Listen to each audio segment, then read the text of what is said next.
Hello guys, in this video, we're going to look at introduction of the time series analysis, also the forecasting.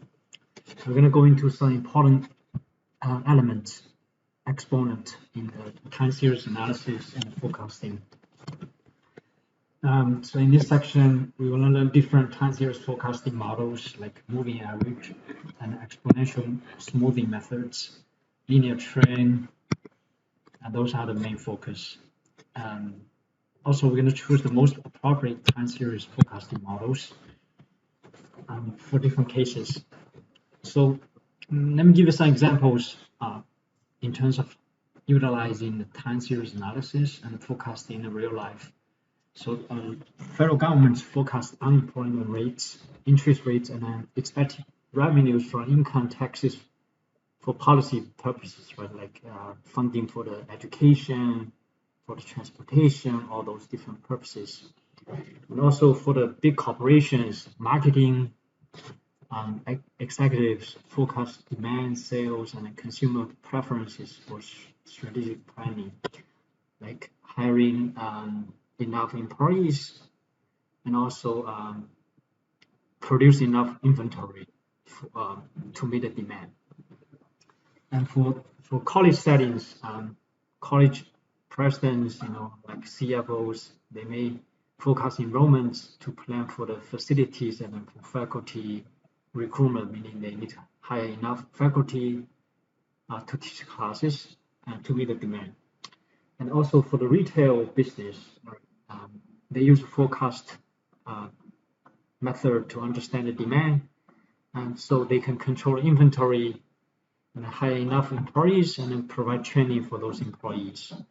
Those are the real-world application of the forecasting, time series analysis and the forecasting. Now we have two common approaches for the forecasting. First one is qualitative forecasting method. So this is highly subjective and judgmental, so it's less reliable, right?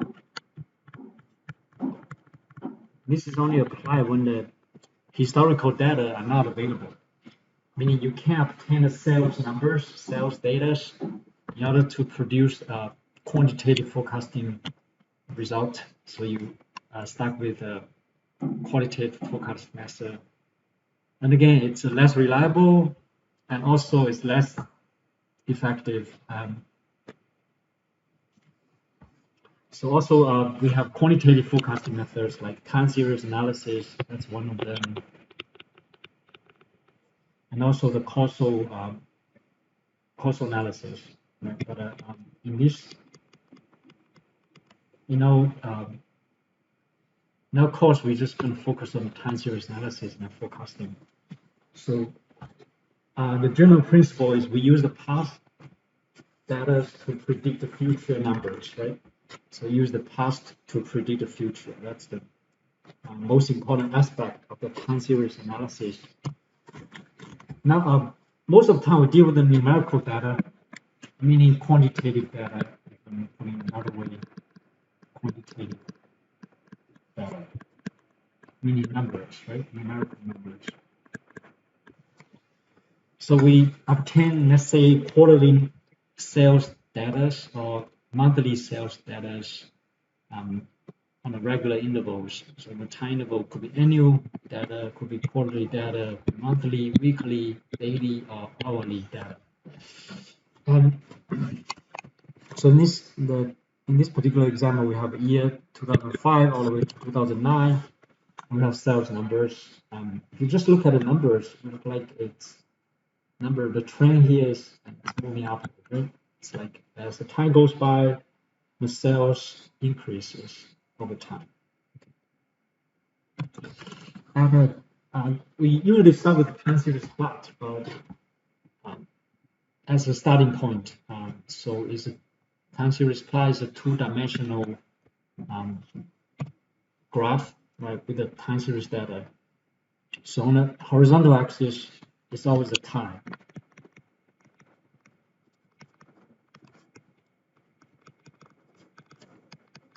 In different intervals, could be time in years, could be in different quarters, in different months. So, but it's just going to be time. and then vertical axis is whatever subject we study, right? In this case, in this example, vertical axis is the inflation rate.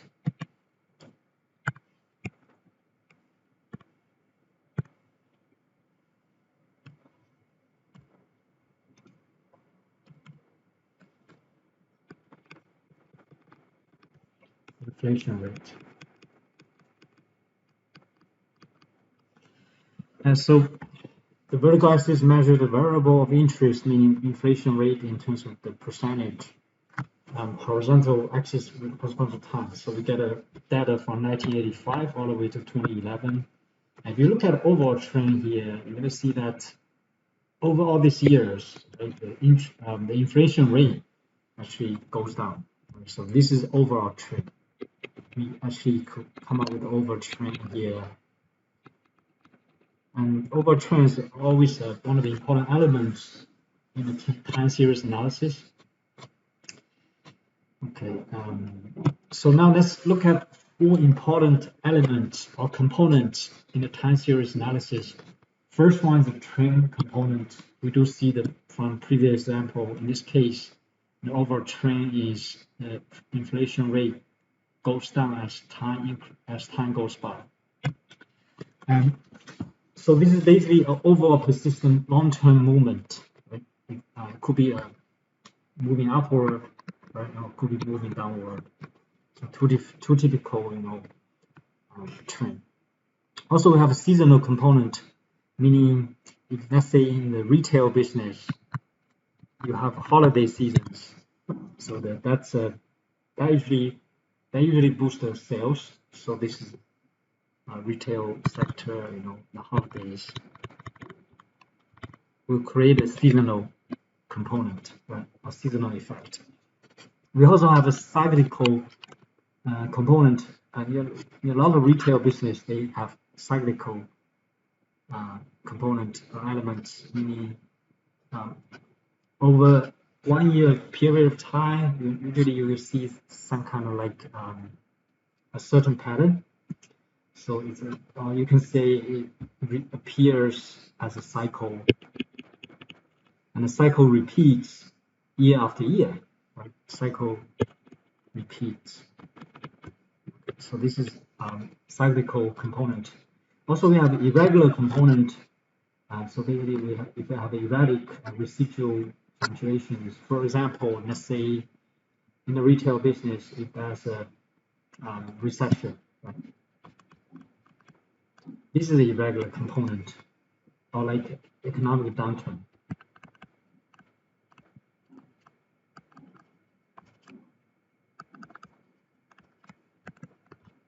Or like natural disaster. All those will cause a big shift on the sales, right? So natural disaster.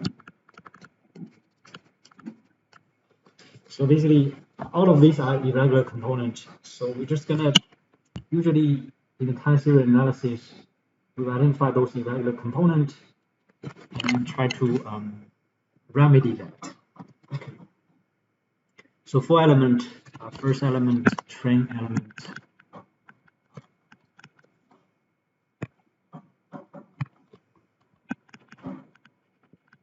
And secondly, seasonal element.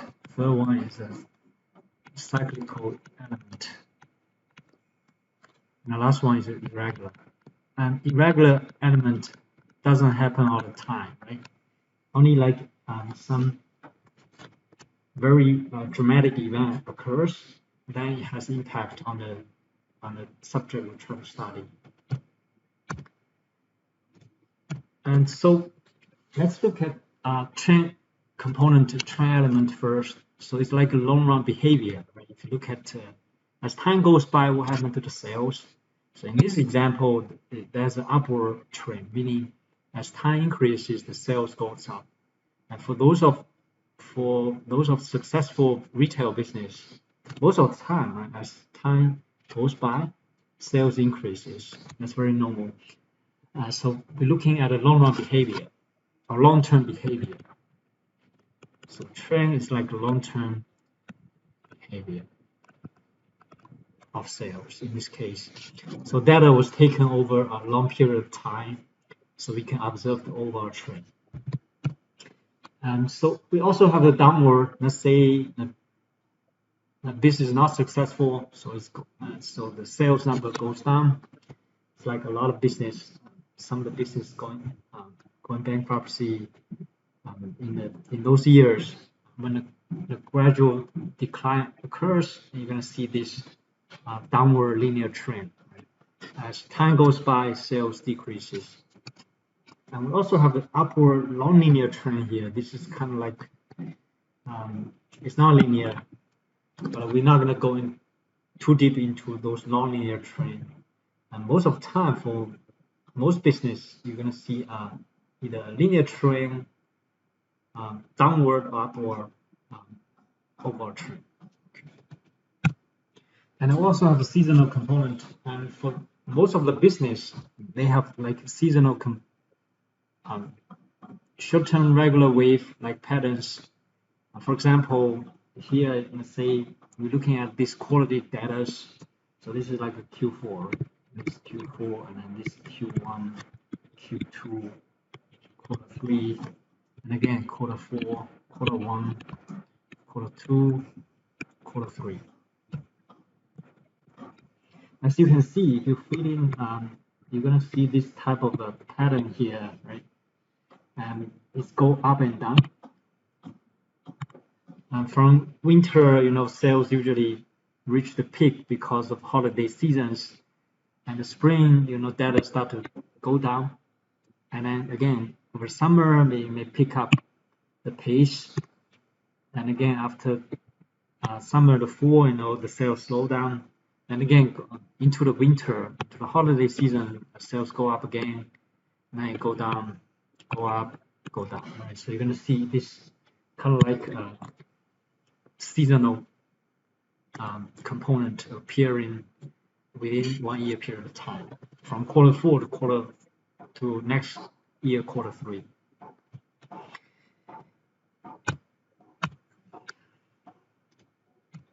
And also cyclical component, meaning it has a cycle repeats year after year. So for example, in this example, so we do see the sales number go from one heel, meaning one peak, to another peak, another heel.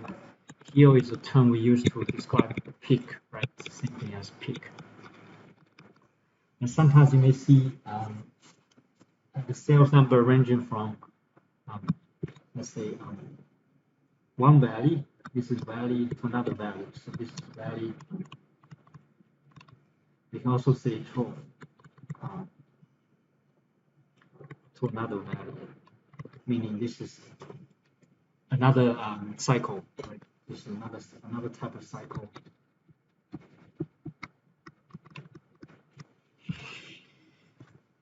So this is a cyclical component. And we also have an irregular component. So basically, sometimes unexpected things happens in life. Unpredictable random residual fluctuations occurs when that happens. So most of the time, it refer to like natural disasters, right, from nature, or like economic recession, or economic downturns, accidents, or injury events. Those are the factors and impact on this sales number. And usually we call this noise because irregular component doesn't happen all the time, right? It only happens when extreme events occurs. So that's why it's called a noise in time series analysis. And most of the time we try to get rid of it from our analysis because it distracts the direction of the analysis. So now let's focus on trend component for now. So usually we use two different methods to smooth out the trend component. First one is called moving average. Another one is called exponential smoothing. So those two are the very useful methods to help us to smooth out the time series data to help us understand the trend component. Okay. So moving average, that's first method. So we calculate moving average to get overall patterns over a period of time. Right? Overall pattern. Overall pattern. That's what we try to capture in the moving average. And we usually pick, let's say, 3 period or 4 period. For example, it's average of the, let's say, L consecutive periods, right? So average of L consecutive periods. L could be 3, could be 4, could be 5, could be 6 consecutive periods. And the second method is called exponential smoothing. So we're using a weighted moving average. So assign weight for the previous data together with the assigning weight for the forecast data. So that's what we try to use to smooth out the time series data. So let's focus on the moving average for now. So under the moving average method, it's mainly used for smoothing out the time series data. So we basically come up with a series of averages over time, right? Or you can say arithmetic means over time. And the result depends on the choices of L, meaning length of period for computing means. It could be like, let's say L equal to 4, for example, like 4 quarters, L equal to 4 quarters. Or L equal 3 months. So average 3 months of consecutive sales number, or average of the 4 quarters consecutive sales number. So the last moving average of length L could be extrapolated over into future for a short-term forecast. For example, let's say for 5-year moving average, L equals 5. For 7-year moving average, L equals 7. Okay. So for 5-year moving average, let's say the first moving average, we average the first 5 sales numbers from year 1 all the way to year 5. So average first 5 years sales data and divide by 5. Right? And second average, you start with the year 2 all the way to year 6, and you average those 5. And then the third average, we can keep going, right? And the next one will be year 3, adding year 4, adding year 5, adding year 6, adding year 7 over 5.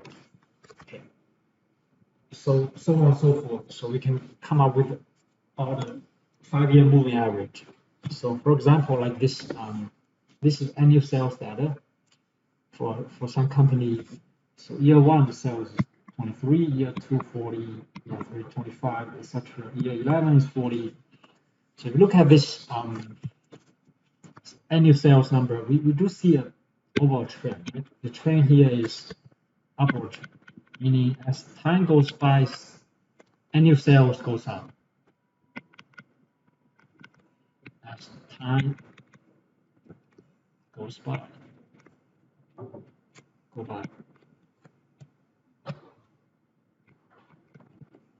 sales increases. So that's an overtrend. We can see that, but so if you from the original this scatter plot, it doesn't time series graph. It doesn't. So basically, we try to smooth out this time series data. So we're going to use a moving average 5, right? So here we're going to take in the calculated moving average of 5 periods of, in this case, 5 years. So L equal to 5. Now, so the first moving average, it's going to be average in the first 5 years. So adding 23, 40, 25, 27, 32 divided by 5, we end up with 29.4. And then the middle of the first 5 years will be year 3, right? That's why you see this number goes under year 3, and so it's 29.4. Look at the second moving average. Okay, so this is the first moving average. So the second moving average, and we're going to average year 2 all the way to year 6. Right, so you're going to do moving average 5. Okay, so you add in 40, add in 25, add in 27, add in 32, add in 40, yes, and also add in 48. And dividing by 5. So let's quickly do the calculation. This is 80, 120. This is 52. This is 80. Adding 40. So it's 92. Adding 80 is 172 by 5. And this turned out to be 34.4. Okay, and that's how we get this second moving average of 34.4. So in this case, we can get all of these moving averages. So we come up with 5-year moving average in this particular column here. So and once we have all these numbers, we can plot both into the using the time series plot.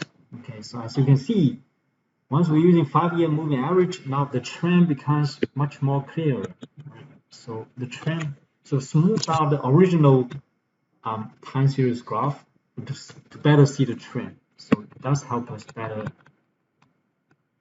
see the trend.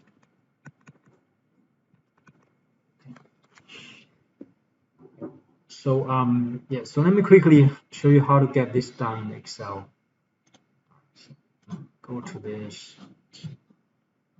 One. So we have, so I did data entry here. So moving average 5. So the first moving average is located on year 3. So I'm going to do average and I highlight those first 5 numbers. Okay. Close parentheses. Hit enter to get this 29.4. That's what we see from the PowerPoint.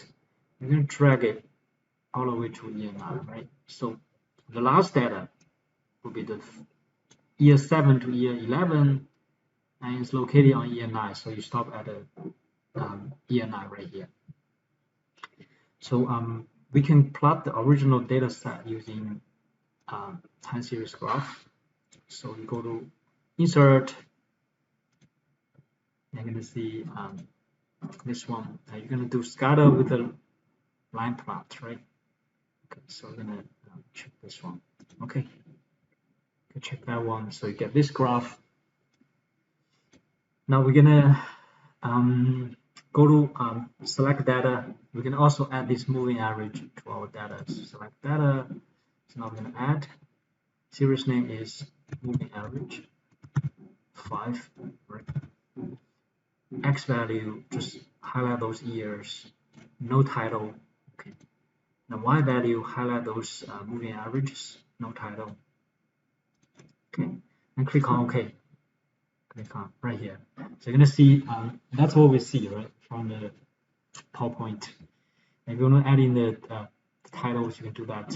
But that's a quick Excel demonstration on this moving average and moving average for 5 periods.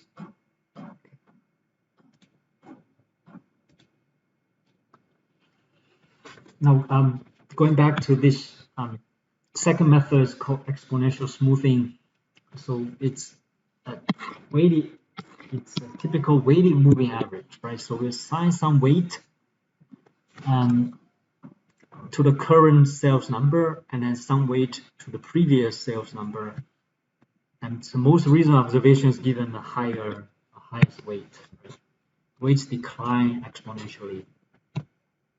So the weight usually between 0 to 1, meaning and the weight W is greater than 0, less than 1. Right? So usually it's in a decimal form. A smaller weight gives more smoothing, a larger weight gives less smoothing.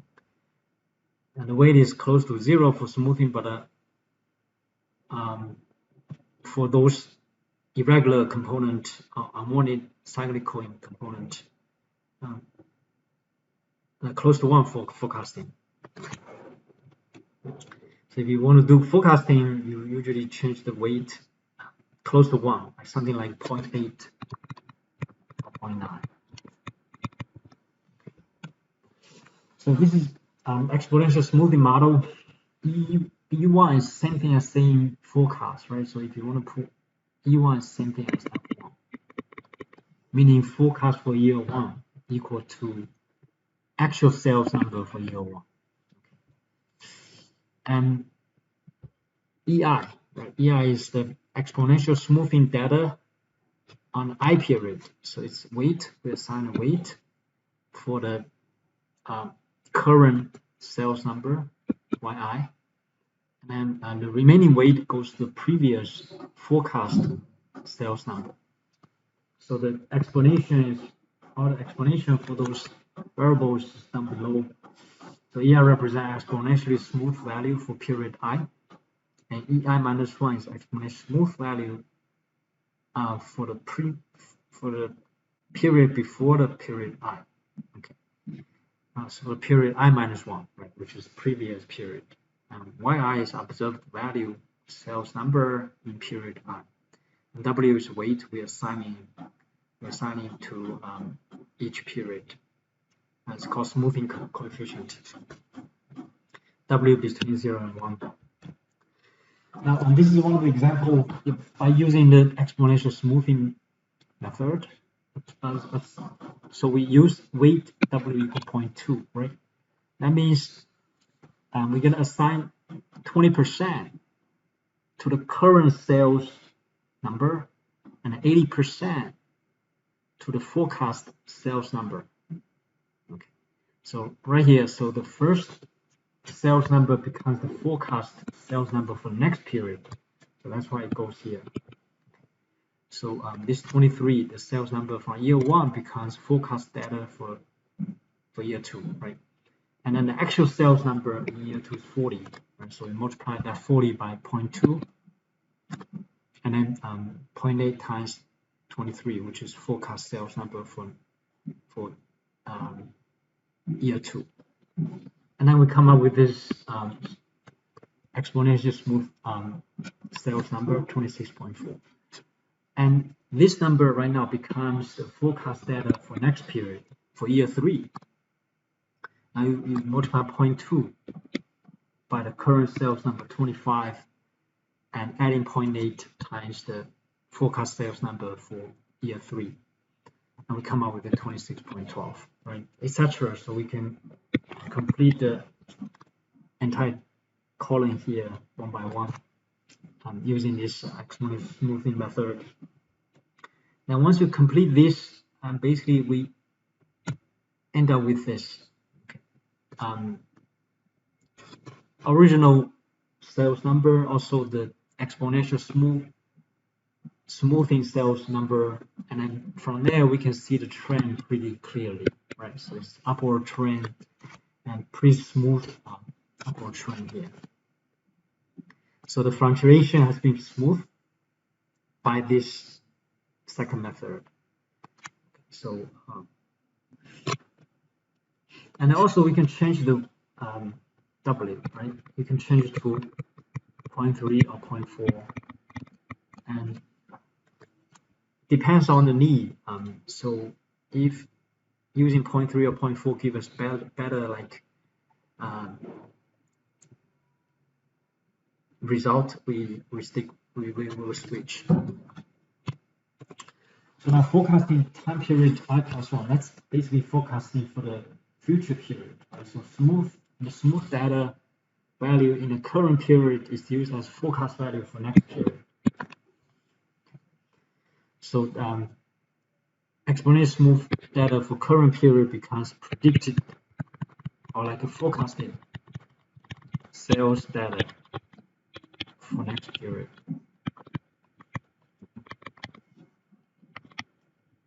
So this is the most important aspect of the forecasting using exponential smoothing. And Excel, we can go to data and the data analysis, and then click on the exponential smoothing. For the damping factor, we put in 1 minus W, right here, damping factor. So in that case, in that example, we put in 0.8. And we'll be able to get all those exponential smoothing data and go from there. Now let's take a look at another important element in the time series analysis, which is linear trend forecasting. So since we identify the trend effect or trend element in a time series analysis, then we try to put into a model, a regression model, so we'll be able to use it to make prediction for the future period. So let's say in this example we have a sales number from 2004 to 2009, and we call this 2004 as year 0, and so that means year 9 will be, in year 2009 will be coded as x equal to 5, right, or time t equal to 5, and sales number from 2040 all the way to 65. And now we try to use the linear regression model using the least square methods to come up with B0 and B1. And we can easily do this by using a simple linear regression, using the regression from the Excel. And once we run a simple linear regression from the Excel, we get this predicted Y values, predicted sales. This one is predicted sales.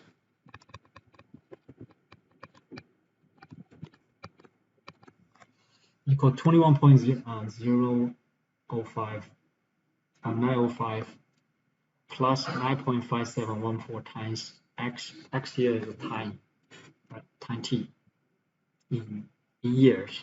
Okay. So you look at the scatter plot. There's a trend component here, meaning it's upward trend. As the time increases, as the year increases, the sales goes up.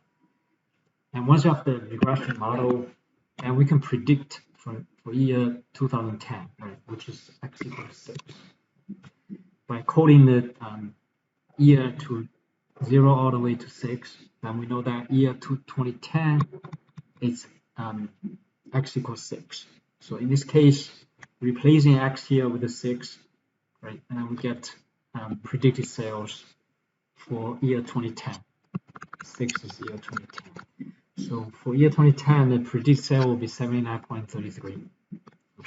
So this is how we utilize the knowledge from the previous chapter, previous section, to make a prediction about the future period using the simple linear regression. Okay. And again, this session just mainly introduced all those basic elements in the time series analysis and forecasting. In the next video, we're going to go into more technical aspect of the time series analysis.